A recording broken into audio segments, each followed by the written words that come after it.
Page number 351 पे example number 43, just a minute, page number 351 example number 43। हाँ कहिए।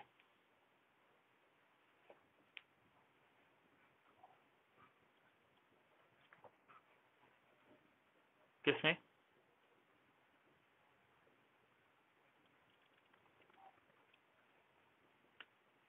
उसमें ये नेगेटिव होगा। देखो मॉड का सीधे सीधे अर्थ ये है कि मॉड एक्स जो है, ठीक है, it is defined as minus X if X is negative. अगर वो नेगेटिव आता है तो वहां पे वो माइनस एक्स हो जाएगा। क्यों? क्योंकि फिर वो माइनस माइनस होकर प्लस होगा, ठीक है। और अगर पॉजिटिव है तो उसे एक्स ही लेना है, ठीक है, इसके हिसाब से। अब जैसे अगर आप एक्स की वैल्यू, इसे एक्स की वैल्यू -8 लोगे तो फॉर्मूला ये वाला अप्लाई होगा, ठीक है। तो जब ये फॉर्मूला अप्लाई करेंगे तो ये -9, ठीक है, और माइनस एक्स लेना है तो -8 and that gives you 8। Okay, इसलिए वो नेगेटिव हो रहा है। मतलब ये जो आपको दिया है -1 से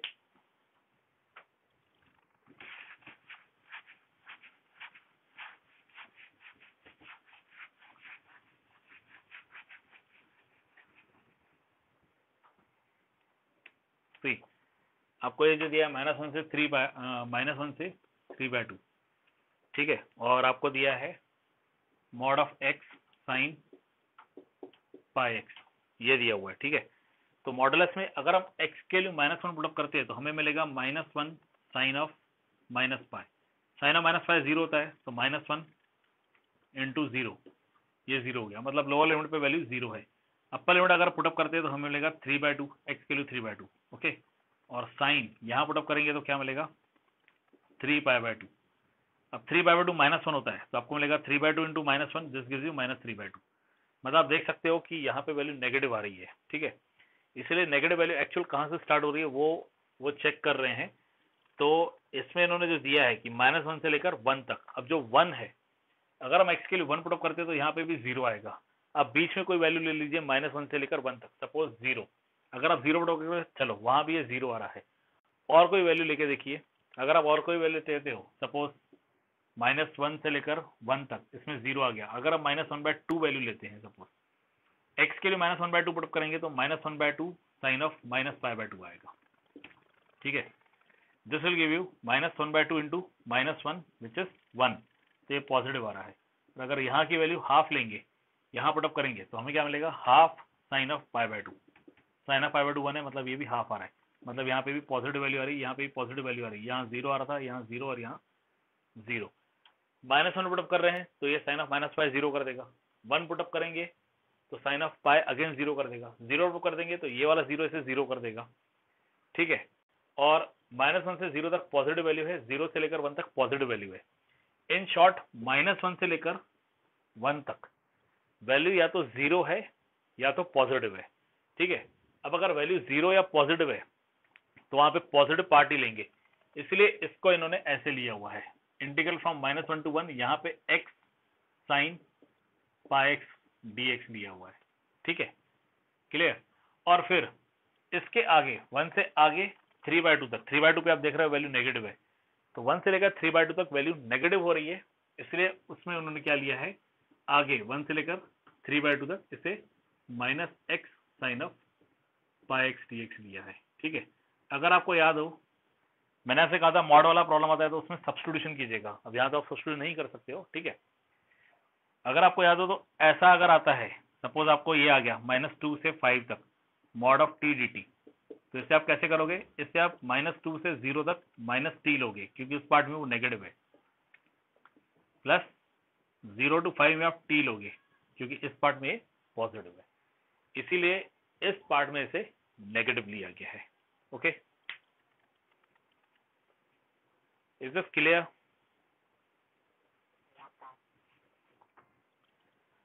okay, any other doubt?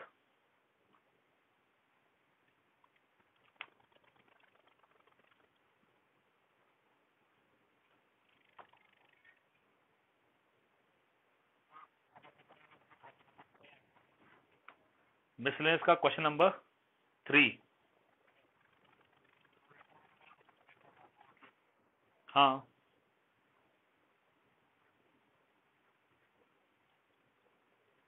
X equal to 1/t से आप करने जाओगे तो फिर ए आपको परेशान कर सकता है आगे, इसलिए बेटर आप x equal to directly a/t ले लीजिए, वो ज़्यादा बेटर रहेगा, क्योंकि सब्स्टिट्यूट उन्होंने प्रोवाइड किया है, मतलब वो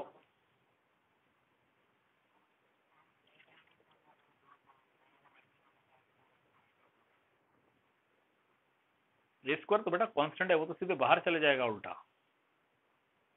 एक्स इक्वल टू a/t जो उन्होंने दिया है ना, तो दोनों जगह पे ए स्क्वायर आ जाएगा, अंडर रूट से ए स्क्वायर बाहर निकलेगा ए, और बाहर जो एक्स है वहां पे ए और ए स्क्वायर हो गया, और डेरिवेटिव फाइंड करोगे वहां पे ए अगर आपको दिखाई देता है, ठीक है, तो इन ऑल ए या ए स्क्वायर जो भी है वो तो इंटीग्रल के बाहर चले जाएगा, उल्टा इधर ए बचेगा नहीं। फिर अगर आप 1/t लोगे तो वो ए आपको आगे परेशान करेगा।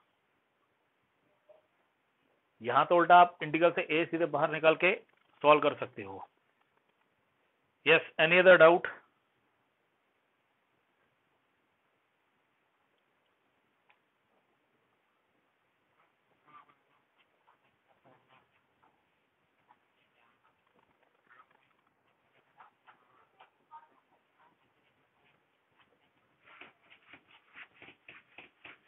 क्वेश्चन नंबर 5 है ना, एक्स रेस टू 1/6 आपको ऑलरेडी उसमें टी दे के रखा हुआ है उन्होंने कि एक्स रेस टू 1/6 को आप टी ले लीजिए, ठीक है। फिर उसी तरह से आप एक्स रेस टू 1/3 को आप कन्वर्ट करोगे तो वो टी स्क्वायर हो जाएगा। सी क्वेश्चन क्या है, it is I is equal to integral, ऊपर dx है, नीचे X raise to 1/3 plus X raise to 1/6 है, ठीक है। सब्स्टिट्यूशन मैंने आपको सीधे दिया हुआ है, put x equal to T raise to 6, ठीक है। मतलब यहां से आप कह सकते हो कि x रेस टू 1/6 जो है वो t हो गया। x रेस टू 1/6 t लिखने से अच्छा है x equal to T raise to 6 लिखो, वो ज्यादा अच्छा है। डेरिवेटिव में ये dx हो जाएगा, ये 6 t रेस टू 5 dt हो जाएगा, ठीक है। अब ये हो गया, ऊपर dx जो है वो 6 t रेस टू 5 हो गया, ठीक है। x आपका t रेस टू 6 है, इसका पावर 1/3, और x आपका t रेस टू 6 है, इसका पावर 1/6, ये dt। 6 बाहर, integral t raise to 5 upon ये हो गया t स्क्वायर प्लस t। ये देखिए ये 1/6 है, ठीक है, ये 1/6 है, तो 1/6 का स्क्वायर 1/6 डिवाइड बाई 3 करोगे तो 2 आ जाएगा, और 1/6 डिवाइड बाई 6 करोगे तो t आएगा, आपको ये मिलेगा t raise to 5 plus t square. अब ये सीधे सीधे इम्प्रॉपर फ्रैक्शन है, तो आपको करना क्या है, you have to do the actual division, क्योंकि ऊपर t रेस टू 5 है, ठीक है, डिग्री 5 आ गई, नीचे t रेस टू 2 है, डिग्री 2 हो गई, इम्प्रॉपर फ्रैक्शन हो गया, तो आप इसमें करोगे actual division. Okay, you will do the actual division.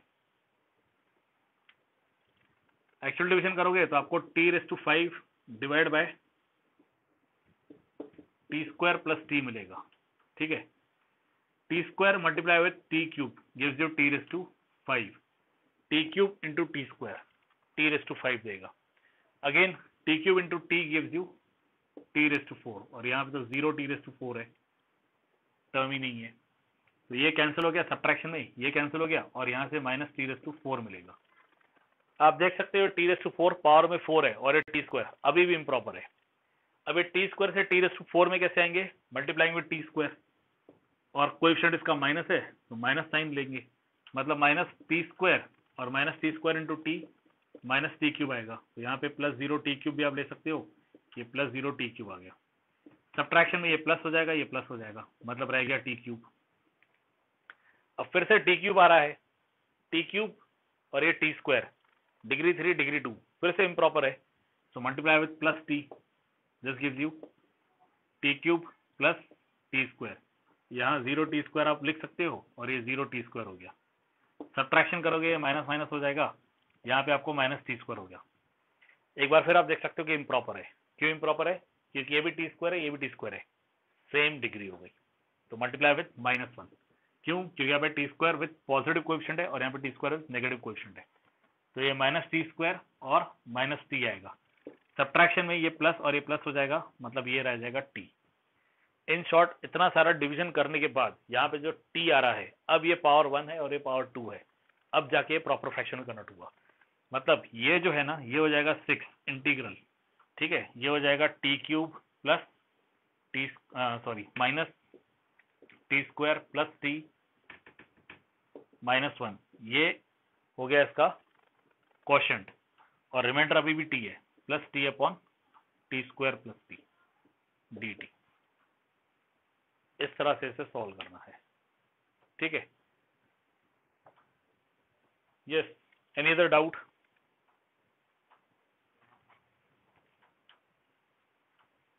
Any other doubt from any other student? Doubt है तो पूछिए प्लीज।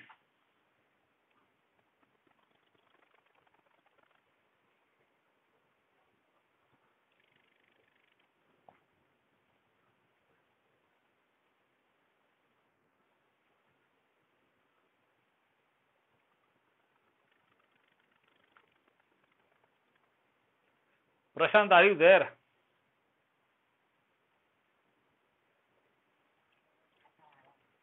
बेटा कल मैंने आपको 2-3 बार बुलाया क्लास में, आपका वॉइस ही नहीं आ रहा था।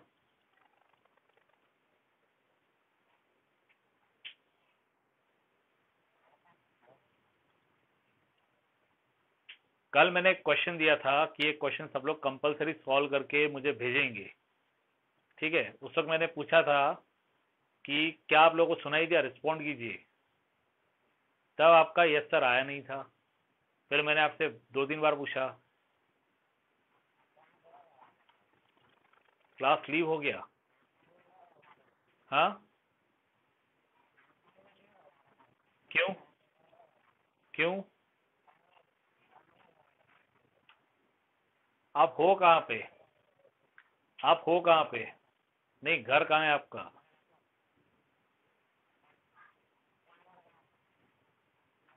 कहाँ पे?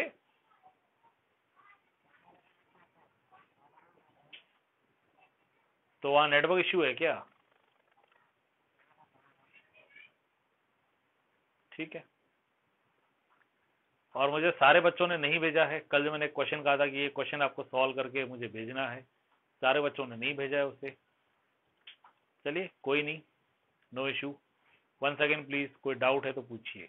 If you have any doubt please ask.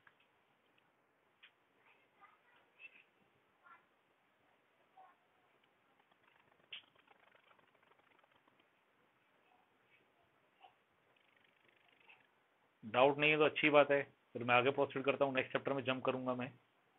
But if you have any doubt please ask. इसके सारे इंपॉर्टेंट प्रॉब्लम्स जो है वो मैंने ले लिए हैं, बाकी आप लोग ट्राई कीजिए। चलिए ठीक है। कल मैंने असाइनमेंट भी क्रिएट किया है, उससे एक दिन पहले भी क्रिएट किया था, और शायद दोनों असाइनमेंट का डेट मैंने कुछ इस तक रखा है, सैटरडे तक रखा है। आप कंप्लीट कर लीजिएगा, ठीक है। सैटरडे तक डेट रखा हुआ है मैंने। फिर भी कोई डाउट आता है तो आप मुझे व्हाट्सएप पे भेज दीजिएगा कि सर ये प्रॉब्लम सॉल्व कर रहे थे, वी फेस्ड अ डाउट। वो डाउट बाद में भी क्लियर हो जाएगा, नो इशू, ठीक है। लेकिन प्लीज प्रैक्टिस करते रहिए, सॉल्व करते रहिए। जैसे कि मैंने आपको बताया 14 को आपकी टेस्ट है, ठीक है, इसलिए प्लीज प्रैक्टिस करते रहिए। और अगर यदि कोई मंथली टेस्ट आ जाती है तो फिर हम डिसाइड करेंगे कि टेस्ट का क्या करना है, कैसे करना है, ठीक है। वो हम बाद में डिसाइड कर लेंगे, लेकिन अभी के लिए तो इतना पकड़ के चलिए कि एक टेस्ट मैं लूंगा, और वो 14 को मैंने डिसाइड किया है। सेकेंड सैटरडे संडे 2 दिन आप आराम कीजिए, उसमें पढ़ाई भी कीजिए, और फिर टेस्ट रहेगी 14 को, ठीक है। चलिए फिर आगे प्रोसीड करते हैं नेक्स्ट चैप्टर में। We move to next chapter.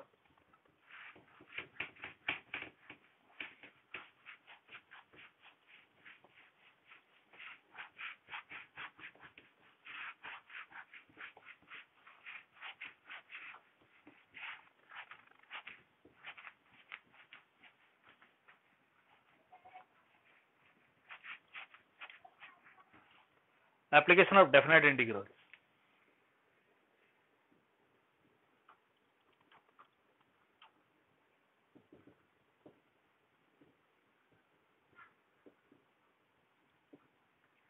Application of integral, okay. Basically मेरे मुंह से अभी अभी निकल गया एप्लीकेशन ऑफ डेफिनेट इंटीग्रल। वो इसलिए क्योंकि इंटीग्रल का तो एक्चुअल बहुत ही वास्ट यूज है, लेकिन आपके सिलेबस के पॉइंट से जो टॉपिक आपको दिया है वो सिर्फ एरिया अंडर द कर्व से है, ठीक है। जो कर्व्स बनते हैं उनके उनसे जो एरिया बाउंड होता है वो दिया हुआ है, और ये डेफिनेट इंटीग्रल का पार्ट है actual, means it is application of definite integral, okay. इसलिए जब मैंने बोला तो यही बोला, application of definite integral, okay. Suppose you have the curve, इसका वैसे तो वीडियो बना हुआ है, ठीक है, और वीडियो में आज भेजूंगा, मटेरियल सेक्शन में भेजूंगा, ठीक है। सपोज एक कर्व है, this is the curve y is equal to f of x, ये कर्व है y is equal to f of x, okay. ये आपके कोऑर्डिनेट एक्सिस है, व्हाट हैपेंड, ये कोऑर्डिनेट एक्सिस है, okay, these are the coordinate axis, this is x axis, y axis, okay. Now this is the point on x axis with coordinates a0, y coordinate x axis पे आपको पता है 0 होता है, ठीक है। सिमिलरली दिस, ये b0, ओके, मीन्स ये जो लाइन होगी पैरेलल टू एक्स एक्सिस, ये x इक्वल टू a है, और ये जो लाइन है पैरेलल टू y एक्सिस, ये line parallel to y axis x equal to a, और ये line parallel to y axis x equal to b। आप देख सकते हो एक रीजन बाउंड हो रहा है, ये नीचे आपकी x एक्सिस है, ऊपर कर्व है, ठीक है, और ये लिमिट्स दिए हुए हैं, so region is bounded, okay, और वो रीजन है ये, ठीक है। If you have to find the area of this reason,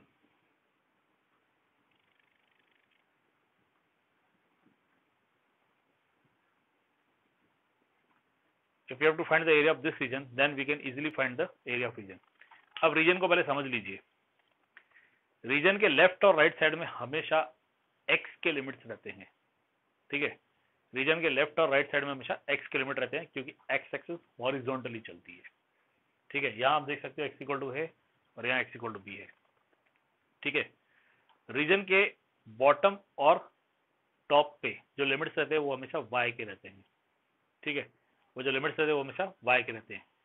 जैसे आप यहाँ देख सकते हो ऊपर y is equal to x है, y is a function of x, ठीक है, तो ये y का लिमिट है। वैसे ही नीचे x एक्सिस है, कोई मुझे x एक्सिस की इक्वेशन बताओ, yes, let me know what is the equation of x axis.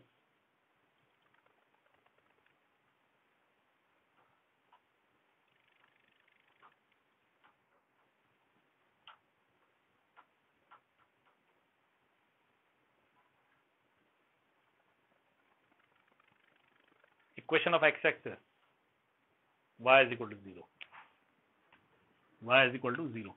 तो आप खुद देख सकते हो कि नीचे y का लिमिट है और वो y इज इक्वल टू 0 है, ठीक है। Now listen, whenever the function is given to you as y is equal to f(x) means y is a function of x।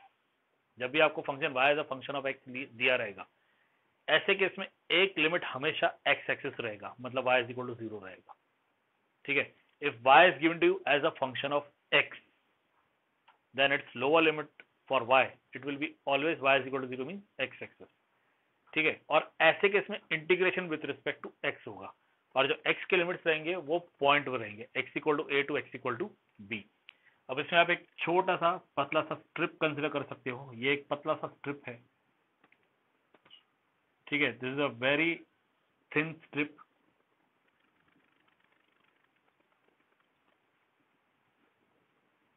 ठीक है, जिसके बॉटम पे y इज इक्वल टू 0 है और top पे y is equal to fx है, मतलब y के लिमिट्स आप fx और 0 कंसिडर कर सकते हो, fx माइनस 0 fx आ जाएगा, ठीक है, ये y के लिमिट्स हो गए। और इस स्ट्रिप पूरी एरिया को कवर करने के लिए क्या करेगा, ऐसे घूमेगा, ठीक है।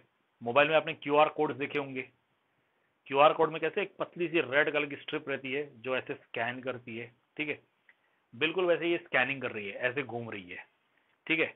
तो इस स्ट्रिप के एक्सट्रीम लेफ्ट साइड पे क्या है, इस रीजन में जो स्ट्रिप है, स्ट्रिप के एक्सट्रीम लेफ्ट साइड पे क्या है,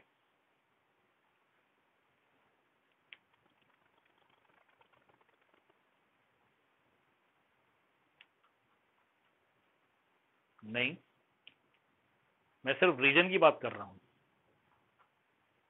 ये सिर्फ जो रीजन है एक्स का लिमिट, लेकिन कौन सा, लेफ्ट साइड पे कौन सा लिमिट है, ए, तो लेफ्ट साइड पे एक्स इक्वल टू ए है, ठीक है, और राइट साइड पे एक्स इक्वल टू बी, ठीक है। तो एक्स के लिमिट क्या हो गए, ए से लेकर बी तक, ठीक है। अब जब ये स्ट्रिप घूमेगा तो ये पूरी एरिया को स्कैन करेगा, इस पूरे रीजन को स्कैन कर रहा है, मतलब इस रीजन की एरिया को स्कैन कर रहा है। तो एरिया आ जाएगा इसका, area will be integral from A to b y d x, और वाई हमारा क्या है, f x. So integral from A to b f x d x. Okay, this will be the area of this region, मतलब इस region का area आपका आ जाएगा ये integral from A to b f x d x. Remember, कुछ खास बातें जो ध्यान में रखनी है वो ये है, y is given to you as a function of x, y given to you function of x मतलब y का दूसरा लिमिट सीधे सीधे x एक्सिस होगा, मतलब y is equal to 0, ठीक है। और x के लिमिट्स पॉइंट वाइज ये रहेंगे, x equal to a to x equal to b, तो आपको ये मिलेगा integral from a to b f x d x. Okay, इसमें कोई doubt? If you have any doubt please ask.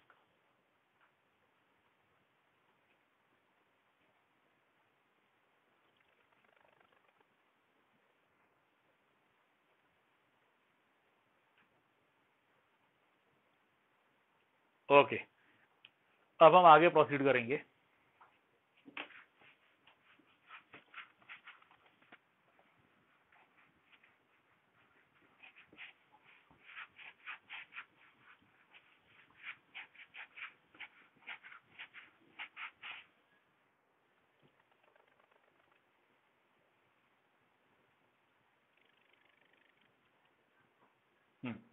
अब हम आगे प्रोसीड करेंगे। नाउ सी, ये आपका एज यूजुअल कोऑर्डिनेट एक्सिस, ठीक है। ये कर्व है, this the curve and this curve is x equal to g of y, x equal to g of y means थोड़े पहले जो हमने देखा था वो y is equal to f x था, y as a function of x। अब यहाँ पे x as a function of y हो गया। Okay, now here x as a function of y हो गया। जब x as a function of y होगा तब ऐसे केस में एक लिमिट तो एक कर्व है, और एक कर्व में y इंडिपेंडेंट वेरिएबल है, x is the dependent variable, x is express in terms of y, तो फिर x का दूसरा लिमिट x इक्वल टू 0 होगा, ठीक है, कंपलसरी, मतलब y एक्सिस होगा, ठीक है। और y के लिमिट पॉइंट वाइज रहेंगे। अब ये पॉइंट रहेगा सपोज 0 c, मतलब ये line y is equal to c हो गई, और ये पॉइंट रहेगा 0d, तो ये line y is equal to d हो गई, ठीक है। अब फिर से आपका ये रीजन बन रहा है, ये रहा रीजन। अब बात आएगी इस रीजन के एरिया की, ठीक है। इसमें भी एक पतली स्ट्रिप कंसिडर करेंगे, लेकिन इस बार स्ट्रिप जो है वो पैरेलल टू एक्स एक्सिस वाली रहेगी, ठीक है। तो जब आप इसका एरिया फाइंड करोगे तो इसका एरिया रहेगा integral from c to d, और ध्यान रहे ये c to d limits y के हैं, x dy। आप देख सकते हो इंटीग्रल के साथ dy लिया हुआ है, means we are integrating with respect to y, means ये हो गया integral from c to d g of y dy। Okay, this will be the area. ये पहला केस था जिसमें y as a function of x था, so we integrate with respect to x and limits a to b, ये x के limits रहेंगे। ये दूसरा है जिसमें x is express as the function of y, ठीक है, तो इसमें integral from c to d g of y dy रहेगा। Okay, any doubt in this? Now generally ये वाला पार्ट यूज होता है, ठीक है, integrating with respect to x ही यूज होता है, लेकिन आपको सपोज कोई प्रॉब्लम इस टाइप में भी दिया रहेगा तो ध्यान में रहे क्या करना है, कैसे करना है। Means we can find area by integrating with respect to x also, we can find the area by integrating with respect to y also, depending which type of curve is given to you, ठीक है, इसके ऊपर depend करेगा। Okay,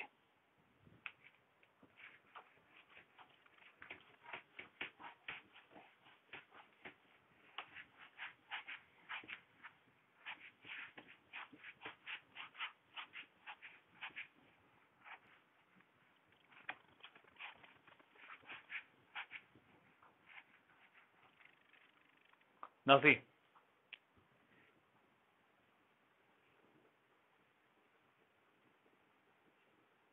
ये suppose एक curve है, okay,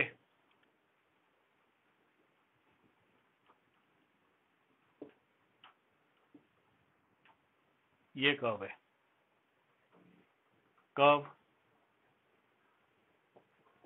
y is equal to fx, curve y is equal to f x.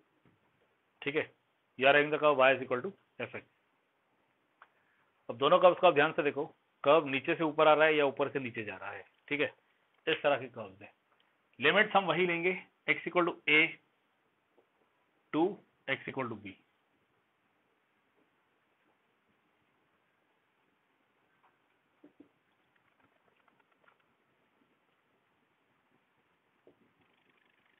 x equal to a to x equal to b। ठीक है, अब ऐसे केस में एरिया क्या आएगा?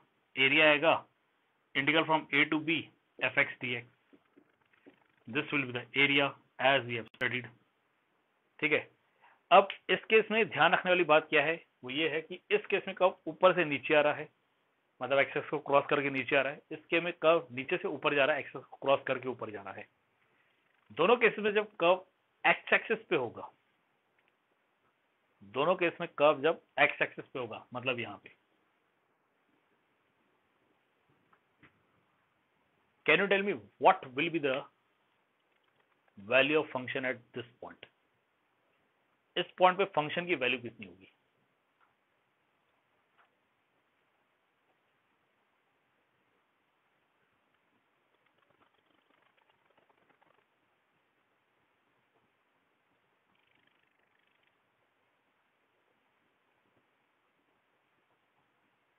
जीरो। इस पॉइंट पे फंक्शन की वैल्यू जीरो आएगी। ठीक है, एक्स कोऑर्डिनेट यदि हम सी कंसिडर करें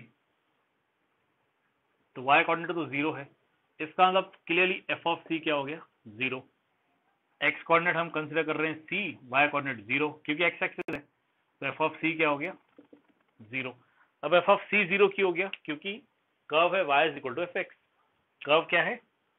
कर्व है y is equal to f x. Okay, अब इस पॉइंट पे y कोऑर्डिनेट जीरो आ रहा है तो ये जीरो हो गया, और x कोऑर्डिनेट सी आ रहा है तो ये सी आ रहा है, मतलब एफ ऑफ सी जीरो हो गया। Clear? F of c zero हो गया। अब नीचे क्या है? y पॉजिटिव है कि नेगेटिव है? नीचे मीन x एक्सिस के नीचे y क्या है? पॉजिटिव कि नेगेटिव?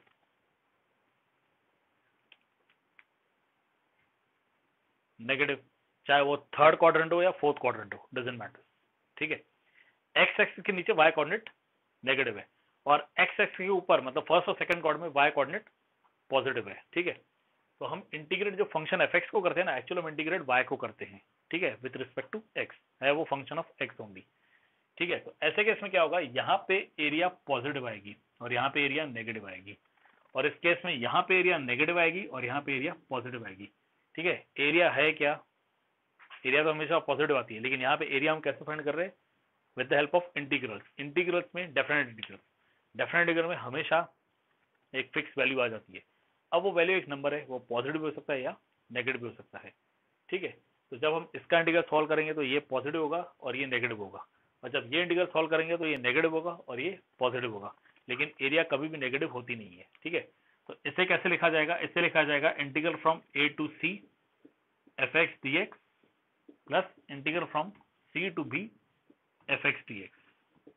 ठीक है, और दिया जाएगा मॉड। क्या दिया जाएगा? मॉड दिया जाएगा। यदि हमें कर्व ऐसा पता है जो एक्स एक्स को क्रॉस कर रहा है, ऊपर से नीचे आ रहा है या नीचे से ऊपर जा रहा है, यदि हमें ऐसा पता है तो फिर क्या किया जाएगा? जिस पॉइंट पे कर्व एक्स को टच कर रहा है, ठीक है, वो पॉइंट हम सी कंसिडर करेंगे, तो हम लोअर लिमिट से सी तक वैल्यू फाइंड करेंगे और फिर उस पॉइंट सी से अपर लिमिट तक वैल्यू फाइंड करेंगे, और दोनों को आप मॉड में ले लो। दोनों को आप किस में लोगे? मॉड में ले लोगे। मॉड में क्यों लेना है? क्योंकि मॉड में लेने के बाद इनका आंसर पॉजिटिव आएगा। अब मान लीजिए ये केस है, if you consider this case, अगर हम यहाँ पे मॉड लेते हैं तो ये तो ऑलरेडी पॉजिटिव है, पॉजिटिव देगा। सपोज इसका आंसर 8 आ रहा था, मतलब ये 8 स्क्वायर यूनिट्स आ रहा था, तो जब हम मॉड ऑफ 8 लिखेंगे तो 8 ही देगा वैल्यू, और जब इसमें आएंगे तो इसमें नेगेटिव आंसर आ रहा है, सपोज यहाँ पे -9 आंसर आ रहा था। ठीक है, इंटीग्रल का आंसर -9 आ रहा था, एरिया तो नेगेटिव होगा नहीं, तो इस इंटीग्रल का आंसर -9 है, लेकिन मॉडुलस उसे क्या कर देगा? 9। So you'll get the actual answer 8 plus 9 which is 17। अगर आप मॉड नहीं लेते हो तो क्या होगा? आप फिर इंटीग्रल की वैल्यू पे जाओगे।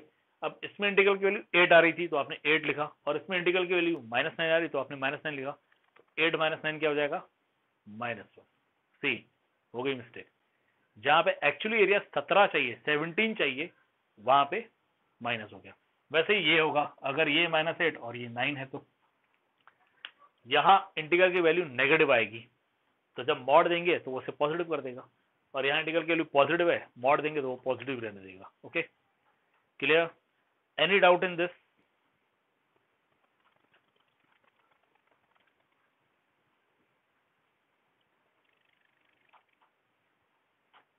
ज्यादा कुछ नहीं, मॉड लेना है, ठीक है, ब्रेकिंग पार्ट्स में। अगर ऐसा कोई प्रॉब्लम पेपर में आता है या फिर हम एक्सरसाइज में देखेंगे तब पता चलेगा, ठीक है। और एक और बात याद रहे, कभी भी अगर इंटीग्रल का आंसर नेगेटिव आ रहा है ना, तो आपको इसे पॉजिटिव लिखना है, because area is always positive, ठीक है। एक और टाइप है area bounded by to curves, मतलब ये आपके कोऑर्डिनेट एक्सिस है, ये एक कर्व है और ये दूसरा कर्व है, ठीक है। ये सपोज कर्व है y is equal to f1x और ये कर्व है y is equal to f2x। So area bounded here between two curves, okay, area bounded here between two curves. ये पॉइंट है, ये पॉइंट को हम ए पॉइंट कंसिडर करेंगे, मतलब ये x इक्वल टू ए हो गया, और ये पॉइंट को हम x equal to b consider करेंगे, ठीक है। बट ये टॉपिक आपके सिलेबस से इस साल डिलीट कर दिया गया है, just this year only for you, you know the reason why, ठीक है। तो area bounded between two curves ये हटा दिया गया है। वैसे इसका अगर आपको फॉर्मूला चाहिए एरिया का तो बहुत सिंपल है, इसके एरिया के फॉर्मूले में mod of integral from A to b आएगा, ब्रैकेट ऊपर का कर्व जो है f1x माइनस नीचे का कर्व f2x dx, ठीक है। Integral from A to B, limits A से बी तक है, upper curve minus lower curve, ऊपर का कर्व माइनस नीचे का कर्व, ओके, क्लियर। और मॉड दिया है, मॉड इसलिए दिया है कि बहुत बार ऐसा होता है कि ये जो डिफरेंस हम लेते हैं ना, पता ही नहीं चलता है कौन सा कर्व ऊपर होगा और कौन सा कर्व नीचे होगा, तो हम डिफरेंस कैसे भी ले लेते हैं। मान लीजिए किसी ने lower curve minus upper curve ले लिया, तो फिर इस पूरे इंटीग्रल का आंसर फाइनली नेगेटिव आएगा, ठीक है। Upper curve minus lower curve लेने के बाद मान लीजिए आंसर 12 आ रहा था, तो lower curve minus upper curve करने पे आंसर -12 आ जाएगा, ठीक है। लेकिन एरिया तो पॉजिटिव है, इसलिए फिर मॉड, मतलब कभी यहाँ पे डिफरेंस लेने में गलती हो भी गई तो मॉड दे दीजिए, आंसर उससे पॉजिटिव कर देगा। बट ये टॉपिक आपके सिलेबस में नहीं है, इस वर्ष ये टॉपिक आपके सिलेबस से हटा दिया गया है, okay. Area bounded by two curve, okay, clear? Yes, any doubt?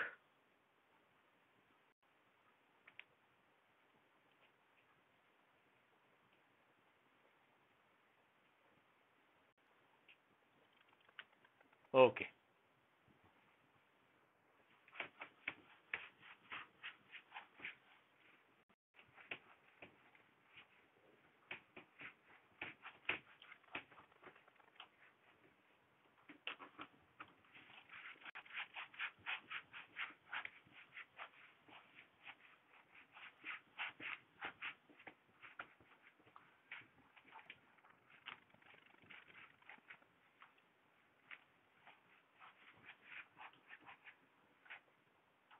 okay, now see,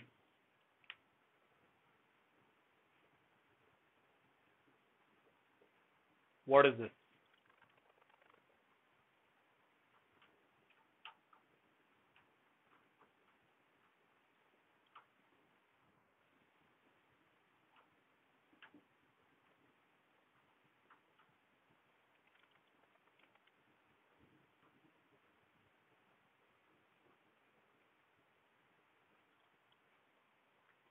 yes, parabola, ये पैराबोला है, इसकी equation y² is equal to 4ax vertex at origin, इसकी equation y² is equal to -4ax again vertex at origin. ये upward parabola, equation x² is equal to 4ay same, और ये x² is equal to -4ay vertex at origin, okay. इन सब का vertex जो है वो origin पे आएगा। इसमें एक्सेस ऑफ सिमेट्री, ये एक्सेस ऑफ सिमेट्री है, ठीक है, ये जो है ये वर्टेक्स है, ये वर्टेक्स, ये axis of symmetry.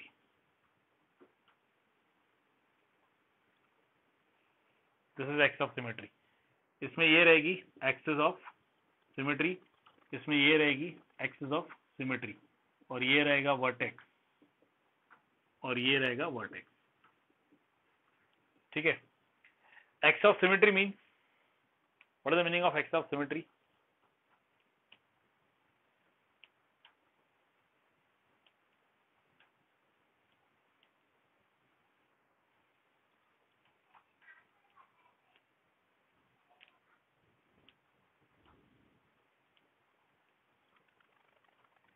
Yes, axis of symmetry passing along that coordinate. Symmetry का बेसिक मीनिंग क्या है? Yes, line divide that parabola in two equal part, या फिर ये कहा जाए कि जब यहां से हम इसे फोल्ड करेंगे, ओके, तो ये अपर कर्व एग्जैक्टली नीचे के कर्व पे आएगा। वैसे यहां से फोल्ड करेंगे, अपर कर्व एग्जैक्टली नीचे के कर्व पे आएगा। Same here and same here. ठीक है, तो इसके लिए positive x axis axis of symmetry है, इसके लिए नेगेटिव, इसके लिए positive y axis axis of symmetry है, और इसके लिए negative y axis axis of symmetry है। ठीक है, then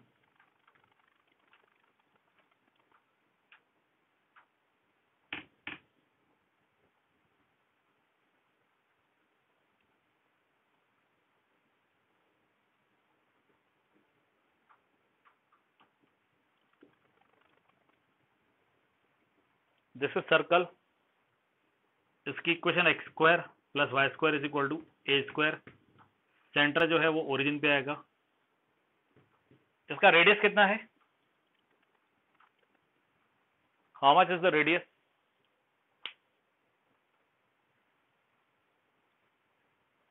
equation x square plus y square is equal to a square. इस पॉइंट पे से रेडियस कितना होगा?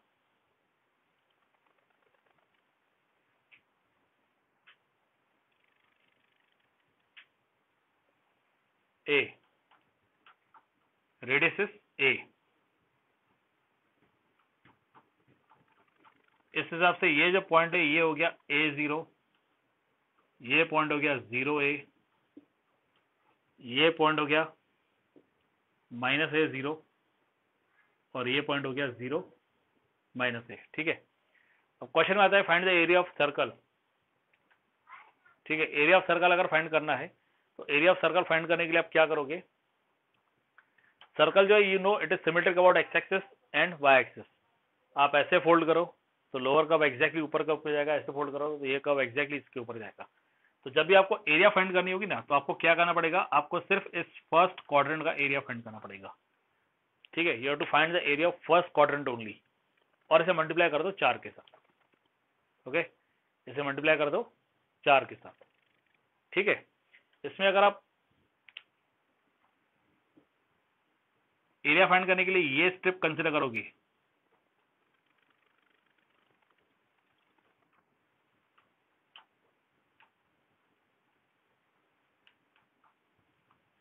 If you consider this strip, okay, तो कोई मुझे ये बताएगा एक्स के लिमिट्स क्या हैं? What are the limits of x?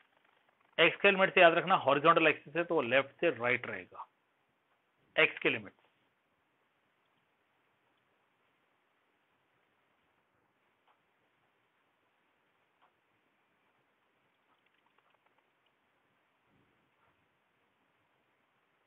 Zero to a, correct. जब आप इसे एक्सट्रीम लेफ्ट साइड पे यहाँ पे लेके आओगे तो यहाँ पे वाई एक्सिस आ गया, वाई एक्सिस मतलब एक्स इक्वल टू 0 हो गया, और एक्सट्रीम राइट साइड पे लेके जाओगे तो इस पॉइंट पे आ जाएगा, और ये पॉइंट ए है। एक्स कोऑर्डिनेट मतलब यहाँ पे ए है। ठीक है, अब वाई यहाँ तो 0 है क्योंकि ये एक्स एक्सिस है, मतलब वाई 0 हो गया, और ऊपर वाई क्या है?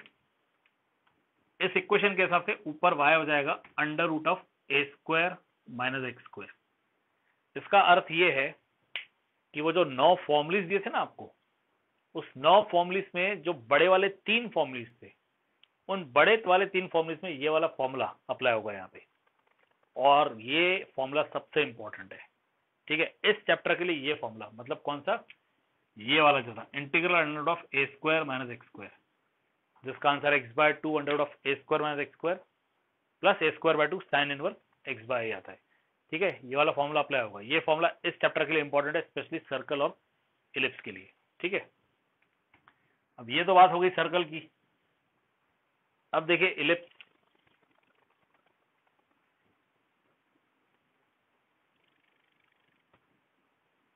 ये है इलिप्स, इसकी equation x square upon a square plus y square upon b square is equal to 1। इस हिसाब से ये जो पॉइंट है, ये पॉइंट हो जाएगा a0, ये पॉइंट हो जाएगा 0b, ये पॉइंट हो जाएगा 0 माइनस बी, और ये जो पॉइंट है ना, ये पॉइंट हो जाएगा -a, 0।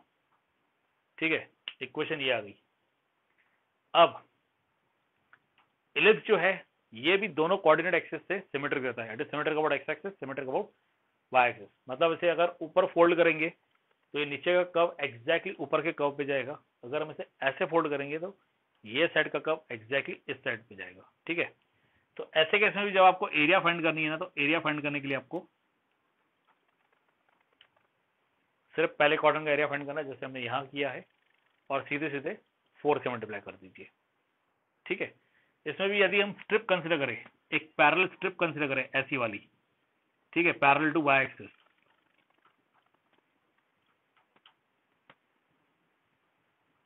तो बताइए इसमें x के लिमिट कहां से कहां तक रहेंगे? What will B limits of x? 0 to a। Okay,